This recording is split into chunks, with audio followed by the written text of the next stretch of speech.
ਲੋਕਾਂ ਦਾ ਇਕੱਠ ਜਿੱਥੇ ਕਿਸਾਨ ਅੰਦੋਲਨ ਦੇ ਨਾਲ ਹੈ, ਜਿਹੜੇ ਗ੍ਰਿਫਤਾਰ ਕੀਤੇ ਗਏ ਨੇ ਉਹਨਾਂ ਦੇ ਹੱਕ ਵਿੱਚ ਖੜਾ ਹੈ, ਉਹਨਾਂ ਦੇ ਸਮਰਥਨ ਵਿੱਚ ਖੜਾ ਹੈ ਔਰ ਲੋਕਾਂ ਨੇ ਦੱਸ ਦਿੱਤਾ ਹੈ ਕਿ ਗ੍ਰਿਫਤਾਰ ਲੋਕ ਤੁਹਾਡੇ ਲਈ ਕੁਝ ਵੀ ਹੋ ਸਕਦੇ ਨੇ, ਪਰ ਸਾਡੇ ਲਈ ਉਹ ਸਾਡੇ ਬੱਚੇ ਨੇ, ਅਸੀਂ ਉਹਨਾਂ ਦੇ ਨਾਲ ਹਾਂ। ਭੁੱਖ ਹੜਤਾਲ ਰੱਖਿਆ, ਛੋਟੇ ਛੋਟੇ ਪ੍ਰੋਗਰਾਮ ਦਿੱਤੇ। ਗਵਰਨਮੈਂਟ ਹਿੱਲਣ ਵਾਲੀ ਨਹੀਂ ਹੈ, ਗਵਰਨਮੈਂਟ ਨੂੰ ਕੋਈ ਫਰਕ ਨਹੀਂ ਪੈਂਦਾ। ਜਿਵੇਂ 26 ਦਾ ਪ੍ਰੋਗਰਾਮ ਸੀ ਉਸੇ ਲੈਵਲ ਦਾ ਦੂਜਾ ਪ੍ਰੋਗਰਾਮ ਹੋਣਾ ਚਾਹੀਦਾ, ਜਿਹੜਾ ਇਹਨਾਂ ਨੇ ਆਪ ਹੀ ਪਹਿਲਾਂ ਉਲੀਕਿਆ ਸੀ, ਪਾਰਲੀਮੈਂਟ ਘਰਾਓ ਦਾ। ਸੋ ਮੈਂ ਸਮਝਦਾ ਕਿ ਕਿਸਾਨ ਅੰਦੋਲਨ ਦੇ ਸੰਚਾਲਕਾਂ ਨੂੰ, ਆਗੂਆਂ ਨੂੰ ਡਰ ਸਹਿਮ ਤੋਂ ਬਾਹਰ ਆਉਣਾ ਚਾਹੀਦਾ। ਕੋਈ ਇੱਕ ਐਸਾ ਪ੍ਰੋਗਰਾਮ ਦੇਣਾ ਚਾਹੀਦਾ ਜਿਹਦੇ ਨਾਲ ਗਵਰਨਮੈਂਟ ਦੇ ਜਿਹੜੇ ਹਮਲਾਵਰ ਰੁੱਖ ਨੇ ਉਹ ਰੋਕੇ ਜਾਣ। 26 ਤੋਂ ਬਾਅਦ ਜਿਹੜਾ ਇੱਕ ਲੋਕ ਨਹੀਂ ਸੀ ਡਰੇ, ਲੀਡਰਸ਼ਿਪ ਡਰ ਗਈ ਸੀ। ਲੀਡਰਸ਼ਿਪ ਡਰ ਗਈ ਸੀ ਕਿਉਂਕਿ ਲੀਡਰਸ਼ਿਪ ਦੀ ਇੱਕ ਜ਼ਿੰਮੇਵਾਰੀ ਹੁੰਦੀ ਹੈ ਅਤੇ ਲੀਡਰਸ਼ਿਪ ਇਹ ਡਰ ਗਈ ਸੀ ਕਿ ਕਿਤੇ ਅਸੀਂ ਕੁਚਲ ਨਾ ਦਿੱਤੇ ਜਾਈਏ। ਸੋ ਉਸ ਡਰ 'ਚੋਂ ਹੁਣ ਲੀਡਰਸ਼ਿਪ ਨੂੰ ਬਾਹਰ ਆਉਣਾ ਚਾਹੀਦਾ। ਲੱਖੇ ਨੇ ਐਲਾਨ ਕੀਤਾ ਕਿ ਅਸੀਂ ਤੁਹਾਡੇ ਨਾਲ ਹਾਂ।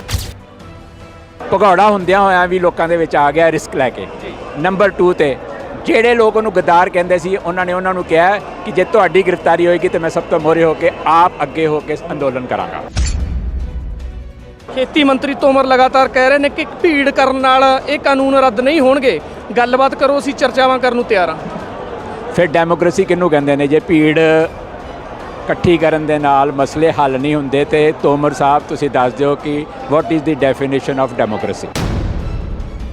ਤੁਸੀਂ ਦੇਖ ਰਹੇ ਹੋ ਪੰਜਾਬੀ ਲੋਕ ਚੈਨਲ। ਮੈਂ ਅਮਨਦੀਪ ਸਿੰਘ ਮਾਝਾ। ਅਸੀਂ ਆ ਮਹਾਰਾਜ ਰੈਲੀ 'ਚ ਮਹਾ ਰੈਲੀ ਹੋਈ, ਵੱਡਾ ਇਕੱਠ ਹੋਇਆ, ਵੱਡੀ ਗਿਣਤੀ 'ਚ ਇਕੱਠ ਹੋਇਆ, ਵੱਡੇ ਵੱਡੇ ਜਥੇਬੰਦਕ ਆਗੂ ਪਹੁੰਚੇ। ਸੋ ਸਾਡੇ ਨਾਲ ਦਲ ਖਾਲਸਾ ਦੇ ਆਗੂ ਹਰਕੰਬਲ ਸਿੰਘ ਖਾਲਸਾ, ਹਰਪੰਗਲ ਸਿੰਘ ਖਾਲਸਾ ਮੌਜੂਦ ਨੇ। ਖਾਲਸਾ ਜੀ ਪਹੁੰਚੇ ਹੋ, ਕਿਵੇਂ ਲੱਗਿਆ, ਕਿਵੇਂ ਇਕੱਠ ਹੋਇਆ ਤੇ ਕਿਵੇਂ ਗ੍ਰਿਫਤਾਰੀਆਂ ਦੀ ਰਿਹਾਅ ਮੰਗ ਰਹੇ ਨੇ? ਇੱਥੇ ਇਹੀ ਮੁੱਦਾ ਮੇਨ ਚੱਲਿਆ, ਕੀ ਕਹੋਗੇ? ਦੇਖੋ, ਅੱਜ ਦਾ ਜਿਹੜਾ ਇਕੱਠ ਸੀ ਉਹ ਗਵਰਨਮੈਂਟ ਆਫ ਇੰਡੀਆ ਨੂੰ ਇੱਕ ਸਪਸ਼ਟ ਸੁਨੇਹਾ ਸੀ ਕਿ ਕਿਸਾਨ ਅੰਦੋਲਨ ਜਿਉਂਦਾ ਤੇ ਜਾਗਦਾ। ਲੋਕ ਕਿਸਾਨ ਅੰਦੋਲਨ ਦੇ ਨਾਲ ਨੇ। ਸੰਯੁਕਤ ਮੋਰਚੇ ਵਿੱਚ ਕੋਈ ਕਮੀਆਂ ਪੇਸ਼ੀਆਂ, ਆਪਸੀ ਵਖਰੇਵੇਂ, ਮਤਭੇਦ ਹੋ ਸਕਦੇ ਨੇ, ਪਰ ਲੋਕ ਕਿਸਾਨ ਅੰਦੋਲਨ ਦੇ ਮਗਰ ਖੜੇ ਨੇ ਤੇ ਆਪਣੀ ਸਪੋਰਟ ਉਹਨਾਂ ਦੀ ਅੱਜ ਵੀ ਜਿਉਂ ਦੀ ਤਿਉਂ ਕਾਇਮ ਹੈ। ਬੇਸ਼ੱਕ 26 ਤੋਂ ਬਾਅਦ ਗਵਰਨਮੈਂਟ ਨੇ ਇੱਕ ਹਮਲਾਵਰ ਰੁਖ ਲਿਆ ਸੀ, ਬਹੁਤ ਸਾਰਾ ਪ੍ਰੋਪੇਗੈਂਡਾ ਵੀ ਕੀਤਾ ਗਿਆ ਕਿਸਾਨ ਅੰਦੋਲਨ ਦੇ ਖਿਲਾਫ, ਪਰ ਲੋਕਾਂ ਦਾ ਇਕੱਠ ਜਿੱਥੇ ਕਿਸਾਨ ਅੰਦੋਲਨ ਦੇ ਨਾਲ ਹੈ, ਜਿਹੜੇ ਗ੍ਰਿਫਤਾਰ ਕੀਤੇ ਗਏ ਨੇ ਉਹਨਾਂ ਦੇ ਹੱਕ ਵਿੱਚ ਖੜਾ ਹੈ, ਉਹਨਾਂ ਦੇ ਸਮਰਥਨ ਵਿੱਚ ਖੜਾ ਹੈ ਔਰ ਲੋਕਾਂ ਨੇ ਦੱਸ ਦਿੱਤਾ ਹੈ ਕਿ ਗ੍ਰਿਫਤਾਰ ਲੋਕ ਤੁਹਾਡੇ ਲਈ ਕੁਝ ਵੀ ਹੋ ਸਕਦੇ ਨੇ, ਪਰ ਸਾਡੇ ਲਈ ਉਹ ਸਾਡੇ ਬੱਚੇ ਨੇ, ਅਸੀਂ ਉਹਨਾਂ ਦੇ ਨਾਲ ਹਾਂ। ਪਰ 26 ਜਨਵਰੀ ਤੋਂ ਬਾਅਦ ਗੱਲ ਆਈ, ਦੀਪ ਸਿੱਧੂ ਦੀ ਗੱਲ ਆਈ, ਲੱਖਾ ਸਿਧਾਣਾ ਦੀ। ਕਿਤੇ ਨਾ ਕਿਤੇ ਜਥੇਬੰਦੀਆਂ ਦੇ ਆਗੂਆਂ ਨੇ ਇਹ ਕਿਹਾ ਕਿ ਨਹੀਂ, ਉਹਨਾਂ ਨੇ ਖਰਾਬ ਕੀਤਾ ਕੰਮ। ਤੁਹਾਨੂੰ ਕੀ ਲੱਗਦਾ, ਖਰਾਬ ਹੋਇਆ? ਨਹੀਂ, ਮੈਨੂੰ ਲੱਗਦਾ ਹੈ ਕਿ ਗ੍ਰਿਫਤਾਰ ਇਕੱਲਾ ਦੀਪ ਸਿੱਧੂ ਨਹੀਂ ਹੋਇਆ, ਨਵਦੀਪ ਕੌਰ ਹੋਈ ਹੈ, ਰਣਜੀਤ ਸਿੰਘ ਹੋਇਆ, ਇਕਬਾਲ ਸਿੰਘ ਹੋਇਆ ਔਰ ਦੇਖੋ ਇਹਨਾਂ ਨੇ ਜਿਹੜੀ ਕਲਾਈਮੇਟ ਐਕਟਿਵਿਸਟ ਸੀਗੀ ਦਿਸ਼ਾ ਰਾਵੀ, ਉਹਨੂੰ ਵੀ ਗ੍ਰਿਫਤਾਰ ਕੀਤਾ ਹੈ। ਗਵਰਨਮੈਂਟ 3 ਮਲਟੀਪਰਪਜ਼ ਸਟ੍ਰੈਟਜੀ 'ਤੇ ਕੰਮ ਕਰ ਰਹੀ ਹੈ, ਬਹੁਪੱਖੀ ਸਟ੍ਰੈਟਜੀ ਉਹਦੀ। ਨੌਜਵਾਨ ਜਿਹੜੇ ਜੋਸ਼ੀਲੇ ਨੌਜਵਾਨ ਨੇ ਉਹਨਾਂ ਨੂੰ ਗ੍ਰਿਫਤਾਰ ਕਰੋ, ਅੰਦੋਲਨ ਨੂੰ ਹਿੰਸਕ ਇੱਕ ਇੰਪ੍ਰੈਸ਼ਨ ਦਿਓ, ਹਿੰਸਕ ਦਿਖਾਵਾ ਦਿਓ। ਦੂਸਰਾ ਹੈਗਾ ਕਿ ਕਿਸਾਨ ਭਰਾਵਾਂ ਦੇ ਵਿੱਚ ਜਾਂ ਕਿਸਾਨ ਸੰਗਠਨਾਂ ਦੇ ਵਿੱਚ ਫੁੱਟ ਪਾਓ। ਬਹੁਤ ਸਾਰੇ ਲੋਕ ਸਰਕਾਰਾਂ ਦੇ ਉੱਥੇ ਬੈਠੇ ਨੇ ਜਿਹੜੇ ਫੇਸਬੁੱਕ ਰਾਹੀਂ, ਲਿਖਤ ਰਾਹੀਂ ਆਪਣੀਆਂ ਫੁੱਟ ਨੂੰ, ਲੀਹਾਂ ਨੂੰ ਪੱਕਿਆਂ ਕਰ ਰਹੇ ਨੇ। ਸੋ ਇਹ ਗਵਰਨਮੈਂਟ ਦੀ ਸਟ੍ਰੈਟਜੀ ਹੈ, ਇਹ ਉਹਨਾਂ ਦੀਆਂ ਸਾਜ਼ਿਸ਼ਾਂ ਨੇ, ਇਹ ਉਹਨਾਂ ਦੀਆਂ ਕੁਚਾਲਾਂ ਨੇ। ਲੇਕਿਨ ਜਦ ਤੱਕ ਪਬਲਿਕ ਨਾਲ ਹੈ, ਮੈਂ ਸਮਝਦਾ ਕਿ ਗਵਰਨਮੈਂਟ ਕਾਮਯਾਬ ਨਹੀਂ ਹੋ ਸਕਦੀ। ਲੋਕਾਂ ਦਾ ਇਹ ਇਕੱਠ ਹੀ ਆਪਣੇ ਆਪ ਦੇ ਵਿੱਚ ਸਬੂਤ ਹੈ ਕਿ ਲੋਕ ਨਾਲ ਨੇ। ਦੇਖੋ, ਲੀਡਰਸ਼ਿਪ ਨੂੰ ਸਮਝਣਾ ਪਏਗਾ, ਲੀਡਰਸ਼ਿਪ ਨੂੰ ਆਪਣੇ ਪ੍ਰੋਗਰਾਮਾਂ ਨੂੰ ਰੀਸੈਟ ਕਰਨਾ ਪਏਗਾ। ਭੁੱਖ ਹੜਤਾਲ ਰੱਖਿਆ, ਛੋਟੇ ਛੋਟੇ ਪ੍ਰੋਗਰਾਮ ਦਿੱਤੇ। ਗਵਰਨਮੈਂਟ ਹਿੱਲਣ ਵਾਲੀ ਨਹੀਂ ਹੈ, ਗਵਰਨਮੈਂਟ ਨੂੰ ਕੋਈ ਫਰਕ ਨਹੀਂ ਪੈਂਦਾ। ਜਿਵੇਂ 26 ਦਾ ਪ੍ਰੋਗਰਾਮ ਸੀ ਉਸੇ ਲੈਵਲ ਦਾ ਦੂਜਾ ਪ੍ਰੋਗਰਾਮ ਹੋਣਾ ਚਾਹੀਦਾ, ਜਿਹੜਾ ਇਹਨਾਂ ਨੇ ਆਪ ਹੀ ਪਹਿਲਾਂ ਉਲੀਕਿਆ ਸੀ, ਪਾਰਲੀਮੈਂਟ ਘਰਾਓ ਦਾ। ਬਜਟ ਸੈਸ਼ਨ ਚੱਲ ਰਿਹਾ, ਪਾਰਲੀਮੈਂਟ ਦਾ ਘਰਾਓ ਹੁਣ ਵੀ ਹੋ ਸਕਦਾ ਹੈ, ਕਿਉਂਕਿ ਪਾਰਲੀਮੈਂਟ ਦਾ ਘਰਾਓ 26 ਜਨਵਰੀ ਦੇ ਪ੍ਰੋਗਰਾਮ ਦੇ ਲੈਵਲ ਦਾ ਪ੍ਰੋਗਰਾਮ ਹੈ। ਜਦੋਂ ਤੱਕ ਇਹ ਡਰ ਤੇ ਸਹਿਮ ਤੋਂ ਲੀਡਰਸ਼ਿਪ ਬਾਹਰ ਨਹੀਂ ਆਉਂਦੀ, ਤੇ ਗਵਰਨਮੈਂਟ ਦਾ ਹਮਲਾ ਰੋਕਣ ਲਈ ਆਪ ਖੁਦ ਹਮਲਾਵਰ ਰੁਖ ਨਹੀਂ ਲੈਂਦੀ। ਗਵਰਨਮੈਂਟ ਉਸ ਉੱਪਰ ਚੜੀ ਰਹੇਗੀ। ਲੱਖੇ ਸਿਧਾਣੇ ਵਰਗੇ ਲੋਕਾਂ ਦੇ ਸ਼ਿਕਾਰ ਹੁੰਦੇ ਰਹਿਣਗੇ। ਪਹਿਲਾਂ ਹੀ ਆਲਰੇਡੀ ਇਹਨੇ 122 ਤੋਂ ਵੱਧ ਕਿਸਾਨ ਗ੍ਰਿਫਤਾਰ ਕੀਤੇ ਜਾ ਚੁੱਕੇ ਨੇ। ਬਹੁਤ ਸਾਰੇ ਐਕਟਿਵਿਸਟ ਗ੍ਰਿਫਤਾਰ ਨੇ। ਦੇਖੋ ਜਿਹੜੀ ਦਿਸ਼ਾ ਰਾਵੀ ਨੂੰ ਗ੍ਰਿਫਤਾਰ ਕਰਕੇ ਇਹਨਾਂ ਨੇ ਇੱਕ ਹੋਰ ਛੜਯੰਤਰ ਰਚਿਆ। ਗਵਰਨਮੈਂਟ ਨੇ ਇਹਨਾਂ ਨੇ ਕਿਸਾਨ ਅੰਦੋਲਨ ਨੂੰ ਖਾਲਿਸਤਾਨ ਨਾਲ ਜੋੜਨ ਦੀ ਕੋਸ਼ਿਸ਼ ਕੀਤੀ। ਪਹਿਲਾਂ ਵੀ ਜੋੜਨ ਦੀ ਕੋਸ਼ਿਸ਼ ਕੀਤੀ ਹੈ। ਕੁਛ ਜਿਹੜਾ ਉਗਰਾਹਾਂ ਗਰੁੱਪ ਦੀਆਂ ਕੁਛ ਐਕਟੀਵਿਟੀਜ਼ ਦੇ ਨਾਲ ਇਹਨਾਂ ਨੇ ਅਰਬਨ ਨਕਸਲ ਨੂੰ ਵੀ ਜੋੜਨ ਦੀ ਕੋਸ਼ਿਸ਼ ਕੀਤੀ ਹੈ, ਪਰ ਗਵਰਨਮੈਂਟ ਨੇ ਫੇਲ ਕਰ ਦਿੱਤੀਆਂ। ਗਵਰਨਮੈਂਟ ਨੇ ਸਾਰੀਆਂ ਨਾਕਾਮਯਾਬ ਕਰ ਦਿੱਤੀਆਂ। ਸੋ ਹੁਣ ਵੀ ਗਵਰਨਮੈਂਟ ਨੇ ਉਹੀ ਕੀਤਾ। ਗਵਰਨਮੈਂਟ ਦੀ ਸੂਰੀ ਜਿਹੜੀ ਗਵਰਨਮੈਂਟ ਦੀ ਸੂਈ ਹੈ ਨਾ, ਉਹ ਖਾਲਿਸਤਾਨ ਦੇ ਅੜੀ ਹੋਈ ਹੈ, ਕਿਉਂਕਿ ਬਹੁਤਾਤ ਪੰਜਾਬ ਦੇ ਸਿੱਖ ਉੱਥੇ ਬੈਠੇ ਨੇ ਤੇ ਉਹਨਾਂ ਨੂੰ ਲੱਗਦਾ ਕਿ ਖਾਲਿਸਤਾਨ ਨਾਲ ਜੋੜੀਏ। ਇਹ ਨਹੀਂ ਸਮਝ ਰਹੇ ਕਿ ਜਿਹੜਾ ਉੱਥੇ ਗਿਆ ਉਹ ਕਿਸਾਨ ਦੇ ਨਾਤੇ ਗਿਆ, ਕਿਸਾਨੀ ਨੂੰ ਬਚਾਉਣ ਗਿਆ, ਔਰ ਜਿਹੜੀ ਵੀ ਉਹਦੀ ਵਿਚਾਰਧਾਰਾ ਹੈ ਉਸ ਵਿਚਾਰਧਾਰਾ ਤੋਂ ਪਹਿਲਾਂ ਉਹ ਕਿਸਾਨ ਵੀ ਹੈ ਤੇ ਕਿਸਾਨੀ ਨੂੰ ਬਚਾਉਣਾ ਉਹਦਾ ਪਰਮ ਧਰਮ ਵੀ। ਸੋ ਆਪਣੀ ਡਿਊਟੀ ਨਿਭਾ ਰਿਹਾ। ਸੋ ਮੈਂ ਸਮਝਦਾ ਕਿ ਕਿਸਾਨ ਅੰਦੋਲਨ ਦੇ ਸੰਚਾਲਕਾਂ ਨੂੰ, ਆਗੂਆਂ ਨੂੰ ਡਰ ਸਹਿਮ ਤੋਂ ਬਾਹਰ ਆਉਣਾ ਚਾਹੀਦਾ। ਕੋਈ ਇੱਕ ਐਸਾ ਪ੍ਰੋਗਰਾਮ ਦੇਣਾ ਚਾਹੀਦਾ ਜਿਹਦੇ ਨਾਲ ਗਵਰਨਮੈਂਟ ਦੇ ਜਿਹੜੇ ਹਮਲਾਵਰ ਰੁਖ ਨੇ ਉਹ ਰੋਕੇ ਜਾਣ।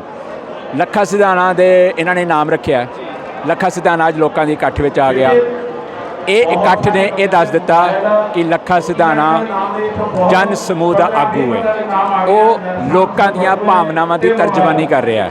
ਸੋ ਲੋਕਾਂ ਨੂੰ ਵੀ ਚਾਹੀਦਾ ਕਿ ਜਿਹੜੇ ਨੌਜਵਾਨਾਂ 'ਤੇ ਕੇਸ ਨੇ ਉਹਨਾਂ ਦੀ ਪੈਰਵਾਈ ਕਰਨਾ, ਉਹਨਾਂ ਦੇ ਮਗਰ ਖੜਨਾ। ਸੋ ਮੈਨੂੰ ਲੱਗਦਾ ਹੈ ਕਿ 26 ਜਨਵਰੀ ਤੋਂ ਬਾਅਦ ਜਿਵੇਂ ਲੱਗ ਰਿਹਾ ਸੀ ਕਿ ਸਭ ਕੁਝ ਜਾ ਰਿਹਾ ਹੈ, ਅੱਜ ਦਾ ਇਕੱਠ ਨੇ ਦੱਸ ਦਿੱਤਾ ਕਿ ਕੁਝ ਵੀ ਡੁੱਲਿਆ ਨਹੀਂ, ਕੁਝ ਵੀ ਗਿਆ ਨਹੀਂ। ਲੋਕ ਕਾਇਮ ਨੇ ਤੇ ਲੋਕ ਹੀ ਸੰਘਰਸ਼ਾਂ ਦੀ ਥੰਮ ਹੋਇਆ ਕਰਦੇ ਨੇ। ਯਾਨੀ ਕਿ ਇਹ ਦੁਬਾਰਾ ਉਸੇ ਲਾਈਨ ਤੇ ਆ ਗਿਆ ਜੋ ਵੀ ਪ੍ਰਦਰਸ਼ਨ ਆਪਣੇ ਹਾਂਜੀ, 26 ਤੋਂ ਬਾਅਦ ਜਿਹੜਾ ਇੱਕ ਲੋਕ ਨਹੀਂ ਸੀ ਡਰੇ, ਲੀਡਰਸ਼ਿਪ ਡਰ ਗਈ ਸੀ। ਲੀਡਰਸ਼ਿਪ ਡਰ ਗਈ ਸੀ ਕਿਉਂਕਿ ਲੀਡਰਸ਼ਿਪ ਦੀ ਇੱਕ ਜ਼ਿੰਮੇਵਾਰੀ ਹੁੰਦੀ ਹੈ ਤੇ ਲੀਡਰਸ਼ਿਪ ਇਹ ਡਰ ਗਈ ਸੀ ਕਿ ਕਿਤੇ ਅਸੀਂ ਕੁਚਲ ਨਾ ਦਿੱਤੇ ਜਾਈਏ। ਸੋ ਉਸ ਡਰ ਤੋਂ ਹੁਣ ਲੀਡਰਸ਼ਿਪ ਨੂੰ ਬਾਹਰ ਆਉਣਾ ਚਾਹੀਦਾ। ਲੱਖੇ ਨੇ ਐਲਾਨ ਕੀਤਾ ਕਿ ਅਸੀਂ ਤੁਹਾਡੇ ਨਾਲ ਹਾਂ, ਔਰ ਮੈਨੂੰ ਲੱਗਦਾ ਕਿ ਸੰਯੁਕਤ ਕਿਸਾਨ ਮੋਰਚੇ ਨੂੰ, ਲੱਖੇ ਨੂੰ ਉਸੇ ਤਰ੍ਹਾਂ ਇੱਜ਼ਤ ਦੇ ਨਾਲ ਮੁੜ ਅਪਣਾ ਲੈਣਾ ਚਾਹੀਦਾ ਜਿਵੇਂ ਉਹਨਾਂ ਨੇ ਪਹਿਲਾਂ ਅਪਣਾਇਆ ਸੀ। ਅੱਜ ਲੱਖਾ ਸਿਧਾਣਾ ਨੇ ਕੀ ਐਲਾਨ ਕਰੇ ਨੇ ਖਾਲਸਾ ਜੀ? ਉਹਨਾਂ ਨੇ ਪ੍ਰੋਗਰਾਮ ਇਹ ਦਿੱਤੇ ਨੇ ਕਿ ਤੁਸੀਂ ਸੰਯੁਕਤ ਮੋਰਚੇ ਦੇ ਪ੍ਰੋਗਰਾਮਾਂ ਦੇ ਨਾਲ ਰਹੋ। ਜਿਹੜਾ ਉਹਨਾਂ ਨੇ 26 ਤਰੀਕ ਨੌਜਵਾਨਾਂ ਦਾ ਪ੍ਰੋਗਰਾਮ ਦਿੱਤਾ ਉੱਥੇ ਜਾਓ। ਉਹਨਾਂ ਨੇ ਸੰਯੁਕਤ ਮੋਰਚੇ ਨੂੰ ਕਿਹਾ ਤੁਸੀਂ ਕੋਈ ਵੀ ਪ੍ਰੋਗਰਾਮ ਦਿਓਗੇ ਜਿਹੜਾ ਵੱਡੇ ਪੱਧਰ ਤੇ ਹੋਏਗਾ, ਜਿਹੜਾ ਸਰਕਾਰ ਦੇ ਵੱਧਦੇ ਕਦਮਾਂ ਨੂੰ ਰੋਕੇਗਾ, ਅਸੀਂ ਤੁਹਾਡੇ ਨਾਲ ਹਾਂ। ਤੇ ਉਹਨੇ ਸਭ ਤੋਂ ਵੱਡੀ ਗੱਲ ਕੀਤੀ ਹੈ, ਜਿਹੜਾ ਵੱਡਾ ਦਿਲ ਦਿਖਾਇਆ। 2 ਵੱਡੇ ਦਿਲ ਦਿਖਾਏ ਨੇ।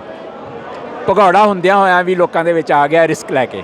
ਨੰਬਰ 2 ਤੇ ਜਿਹੜੇ ਲੋਕ ਉਹਨੂੰ ਗਦਾਰ ਕਹਿੰਦੇ ਸੀ, ਉਹਨਾਂ ਨੇ ਉਹਨਾਂ ਨੂੰ ਕਿਹਾ ਕਿ ਜੇ ਤੁਹਾਡੀ ਗ੍ਰਿਫਤਾਰੀ ਹੋਏਗੀ ਤਾਂ ਮੈਂ ਸਭ ਤੋਂ ਮੋਹਰੇ ਹੋ ਕੇ ਆਪ ਅੱਗੇ ਹੋ ਕੇ ਅੰਦੋਲਨ ਕਰਾਂਗਾ। ਸੋ ਇਹ ਉਹਨੇ ਬਹੁਤ ਵੱਡਾ ਦਿਲ ਦਿਖਾਇਆ। ਮੈਂ ਸਮਝਦਾ ਤੁਹਾਡੇ ਇਸ ਚੈਨਲ ਰਾਹੀਂ ਸੰਯੁਕਤ ਮੋਰਚੇ ਤੱਕ ਇਹ ਗੱਲ ਪਹੁੰਚਾਉਣਾ ਚਾਹੁੰਦਾ ਕਿ ਜਿਹੜਾ ਵੱਡਾ ਦਿਲ ਅੱਜ ਲੱਖੇ ਨੇ ਦਿਖਾਇਆ, ਤੁਸੀਂ 31 ਜਾਣੇ ਹੋ, ਉਹਦਾ ਇੱਕ ਦਾ ਦਿਲ ਹੈ, ਤੁਸੀਂ 31 ਵੀ ਉਸੇ ਤਰ੍ਹਾਂ ਵੱਡਾ ਦਿਲ ਦਿਖਾਓ ਔਰ ਇਹ ਜਿਹੜੀ ਏਕਤਾ ਦੁਬਾਰਾ ਹੋਵੇ, ਕਿਉਂਕਿ ਫੁੱਟ ਸਰਕਾਰਾਂ ਨੂੰ, ਮੋਦੀ ਨੂੰ, ਤੂਮਰ ਨੂੰ ਖੁਸ਼ ਕਰਦੀ ਹੈ ਤੇ ਜਿਹੜੀ ਏਕਤਾ ਉਹ ਪੰਥ ਨੂੰ, ਲੋਕਾਂ ਨੂੰ ਖੁਸ਼ ਕਰਦੀ ਹੈ। ਖੇਤੀ ਮੰਤਰੀ ਤੋਮਰ ਲਗਾਤਾਰ ਕਹਿ ਰਹੇ ਨੇ ਕਿ ਭੀੜ ਕਰਨ ਨਾਲ ਇਹ ਕਾਨੂੰਨ ਰੱਦ ਨਹੀਂ ਹੋਣਗੇ। ਗੱਲਬਾਤ ਕਰੋ, ਅਸੀਂ ਚਰਚਾਵਾਂ ਕਰਨ ਨੂੰ ਤਿਆਰ ਹਾਂ। ਫਿਰ ਡੈਮੋਕ੍ਰੇਸੀ ਕਿਹਨੂੰ ਕਹਿੰਦੇ ਨੇ? ਜੇ ਭੀੜ ਇਕੱਠੀ ਕਰਨ ਦੇ ਨਾਲ ਮਸਲੇ ਹੱਲ ਨਹੀਂ ਹੁੰਦੇ ਤੇ ਤੋਮਰ ਸਾਹਿਬ ਤੁਸੀਂ ਦੱਸ ਦਿਓ ਕਿ what is the definition of democracy. ਠੀਕ ਹੈ, ਬਾਕੀ ਤੁਸੀਂ ਕੀ ਸਮਝਦੇ ਹੋ ਹੁਣ ਜਿਵੇਂ ਦੇ ਸੰਘਰਸ਼ ਚੱਲ ਰਿਹਾ, ਰੂਪਰੇਖਾ ਕਿੰਨੀ ਕੁ ਲੰਬੀ ਆ ਖਾਲਸਾ ਜੀ? ਜਿਵੇਂ ਚੱਲ ਰਿਹਾ ਕੰਮ, ਪਰ ਸਰਕਾਰ ਦੇ ਰੁਖ ਉਹੀ ਨੇ, ਉੱਥੇ ਹੀ ਖੜੇ ਨੇ ਕਿ ਆਪਾਂ ਸੋਧਾਂ ਲਈ ਤਿਆਰ ਹਾਂ? ਸਰਕਾਰ ਪਹਿਲਾਂ ਵੀ ਰਿਪੀਲ ਲਈ ਤਿਆਰ ਨਹੀਂ ਸੀ। ਸਰਕਾਰ ਨੂੰ ਬਹਾਨਾ ਚਾਹੀਦਾ ਸੀ। 26 ਉਹਨੇ ਸਿਰਫ ਇੱਕ ਬਹਾਨਾ ਬਣਾਇਆ। ਰਿਪੀਲ ਲਈ ਉਹ ਪਹਿਲਾਂ ਵੀ ਤਿਆਰ ਨਹੀਂ ਸੀ। ਕਿਉਂ ਨਹੀਂ ਸੀ ਤਿਆਰ? ਕਿ ਜਿਹੜਾ 6 ਸਾਲਾਂ ਦੇ ਵਿੱਚ ਮੋਦੀ ਦਾ ਇੱਕ ਫਿਨੋਮੀਨਾ RSS ਤੇ BJP ਨੇ ਡਿਵੈਲਪ ਕੀਤਾ ਹੈ ਨਾ, ਉਹ ਰਿਪੀਲ ਦੇ ਨਾਲ ਡਿਸਮੈਂਟਲ ਹੋਏਗਾ, ਟੁੱਟੇਗਾ। ਜਿਵੇਂ ਤਾਸ਼ ਦੇ ਪੱਤੇ ਡਿੱਗਦੇ ਨੇ ਨਾ, ਉਵੇਂ ਉਹ ਡਿੱਗੇਗਾ। ਜਿਹੜਾ ਇਹਨਾਂ ਨੇ ਇੱਕ ਝੂਠਾ ਜਿਹਾ ਉਹਦਾ ਫਿਨੋਮੀਨਾ ਬਿਲਡ ਕੀਤਾ ਸੀ, ਜੁਡੀਸ਼ਰੀ ਰਾਹੀਂ ਇਹਨਾਂ ਨੇ ਮੰਦਰ ਵੀ ਬਣਵਾ ਲਿਆ, 370 ਤੋੜ ਦਿੱਤੀ, CA NRC ਲੈਣ ਦੀ। ਇਹਨਾਂ ਨੂੰ ਲੱਗਦਾ ਸੀ ਕਿ ਅਸੀਂ ਇਨਵਿਜ਼ੀਬਲ ਮਤਲਬ ਅਸੀਂ ਇਸ ਜਗ੍ਹਾ 'ਤੇ ਮੋਦੀ ਪਹੁੰਚ ਗਿਆ ਜਿੱਥੇ ਉਹ ਕੋਈ ਗਲਤੀ ਕਰ ਹੀ ਨਹੀਂ ਸਕਦਾ, ਜਾਂ ਜੋ ਕਦਮ, ਜੋ ਫੈਸਲੇ ਮੋਦੀ ਨੇ ਕਰ ਲਏ ਨੇ ਉਹ ਵਾਪਸ ਹੋ ਹੀ ਨਹੀਂ ਸਕਦੇ।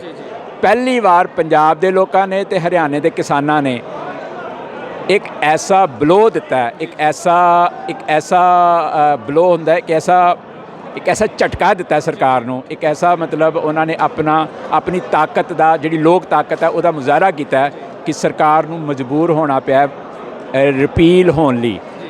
ਲੋਕਾਂ ਵੱਲੋਂ ਇਹ ਕਾਨੂੰਨ ਬਹੁਤ ਦੇਰ ਪਹਿਲਾਂ ਰੱਦ ਹੋ ਚੁੱਕੇ ਨੇ। ਹਾਂ, ਕਾਨੂੰਨੀ ਤੌਰ ਤੇ ਇਹ ਲੜਾਈ ਅਜੇ ਜਿੱਤਣੀ ਬਾਕੀ ਹੈ, ਅਜੇ ਗਵਰਨਮੈਂਟ ਨੇ ਰਿਪੀਲ ਲਈ ਮੰਨਿਆ ਨਹੀਂ ਹੈ। ਪਰ ਮੈਂ ਸਮਝਦਾ ਕਿ ਜਿਸ ਤਰੀਕੇ ਦੇ ਨਾਲ ਉਹ ਚੱਲ ਰਹੀ ਹੈ ਔਰ ਜਿਸ ਤਰੀਕੇ ਦੇ ਨਾਲ ਉਹ ਇਸ ਸੰਘਰਸ਼ ਨੂੰ ਬਦਨਾਮ ਕਰਨ ਦੀ ਕੋਸ਼ਿਸ਼ ਕਰ ਰਹੀ ਹੈ, ਉਹ ਕਾਮਯਾਬ ਨਹੀਂ ਹੋਣ ਵਾਲੇ, ਕਿਉਂਕਿ ਸੰਘਰਸ਼ ਜਿਹੜਾ ਨਾ ਉਹ ਹੁਣ ਕਿਸਾਨ ਅੰਦੋਲਨ ਨਾ ਰਹਿ ਕੇ ਜਨ ਅੰਦੋਲਨ ਬਣ ਚੁੱਕਾ ਹੈ, ਪਬਲਿਕ ਮੂਵਮੈਂਟ ਬਣ ਚੁੱਕੀ ਹੈ।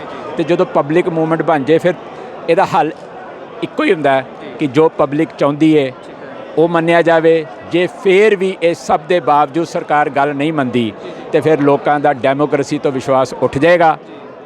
ਤੇ ਫਿਰ ਡੈਮੋਕ੍ਰੇਸੀ ਤੋਂ ਜਦੋਂ ਵਿਸ਼ਵਾਸ ਉੱਠਦਾ ਫਿਰ ਲੋਕ ਕੀ ਕਰਦੇ ਨੇ, ਆਪ ਮੁਹਾਰੇ ਆਪਣੇ ਫੈਸਲੇ ਕਿਵੇਂ ਆਪ ਕਰਦੇ ਨੇ, ਉਹ ਬਹੁਤ ਡੇਂਜਰਸ ਹੋਏਗਾ ਸਭ ਲਈ। ਜਾਨੀ ਕਿ ਕੇਂਦਰ ਸਰਕਾਰ ਲਈ ਹੱਲ ਇਹੀ ਆ ਵੀ ਖੇਤੀ ਕਾਨੂੰਨਾਂ ਨੂੰ ਤੁਰੰਤ ਰੱਦ ਕਰੇ। ਯੈਸ, ਅਗਰ ਉਹਨਾਂ ਨੇ ਡੈਮੋਕ੍ਰੇਸੀ ਦੇ ਵਿੱਚ ਲੋਕਾਂ ਦਾ ਵਿਸ਼ਵਾਸ ਬਹਾਲ ਰੱਖਣਾ ਹੈ ਤੇ ਰੱਦ ਕਰੇ, ਨਹੀਂ ਤੇ ਫਿਰ ਡੈਮੋਕ੍ਰੇਸੀ ਤੋਂ ਅਗਲਾ ਸਟੈਪ ਜਿਹੜਾ ਬੜਾ ਉਹ ਡੇਂਜਰਸ ਹੁੰਦਾ। ਮੈਂ ਉਹ ਵਰਡ ਨਹੀਂ ਵਰਤਣਾ ਚਾਹੁੰਦਾ, ਪਰ ਫਿਰ ਲੋਕ ਆਪ ਮੁਹਾਰੇ ਆਪਣੇ ਫੈਸਲੇ ਆਪ ਕਰਦੇ ਨੇ। ਸੋ ਇਹ ਸਨ ਦਲ ਖਾਲਸਾ ਦੇ ਆਗੂ ਜੋ ਮਹਾਰਾਜ ਰੈਲੀ 'ਚ ਪਹੁੰਚੇ। ਤੁਹਾਨੂੰ ਜਾਣਕਾਰੀ ਦੇ ਦਈਏ ਕਿ ਰੈਲੀ ਹੋਈ, ਲੱਖਾ ਸਿਧਾਣਾ ਪਹੁੰਚੇ, ਲੱਖਾ ਸਿਧਾਣਾ ਨੇ ਸਪੀਚ ਕੀਤੀ। ਸੋ ਵੱਡੇ ਐਲਾਨ ਕੀਤੇ ਲੱਖਾ ਸਿਧਾਣਾ ਨੇ, ਜੋ ਇਹਨਾਂ ਦੱਸਿਆ। ਸੋ ਗੱਲਬਾਤ ਤੁਹਾਨੂੰ ਦੱਸ ਰਹੇ ਸੀ ਕਿ ਮਹਾਰਾਜ ਰੈਲੀ 'ਚ ਵੱਡਾ ਇਕੱਠ ਹੋਇਆ। ਮਹਾਰਾਜ ਪਿੰਡਾ ਜੋ ਪੰਜਾਬ ਦੇ ਮੁੱਖ ਮੰਤਰੀ ਕੈਪਟਨ ਅਮਰਿੰਦਰ ਸਿੰਘ ਦਾ ਜੱਦੀ ਪਿੰਡਾ, ਜਾਣਕਾਰੀ ਤੁਹਾਨੂੰ ਦੇ ਦਈਏ। ਸੋ ਵੱਡਾ ਇਕੱਠ ਹੋਇਆ, ਲੱਖਾ ਸਿਧਾਣਾ ਪਹੁੰਚੇ। ਗੁਰਪ੍ਰੀਤ ਤੇਜੇ ਨਾਲ ਅਮਨਦੀਪ ਸਿੰਘ ਮਾਝਾ, ਪੰਜਾਬੀ ਲੋਕ ਚੈਨਲ।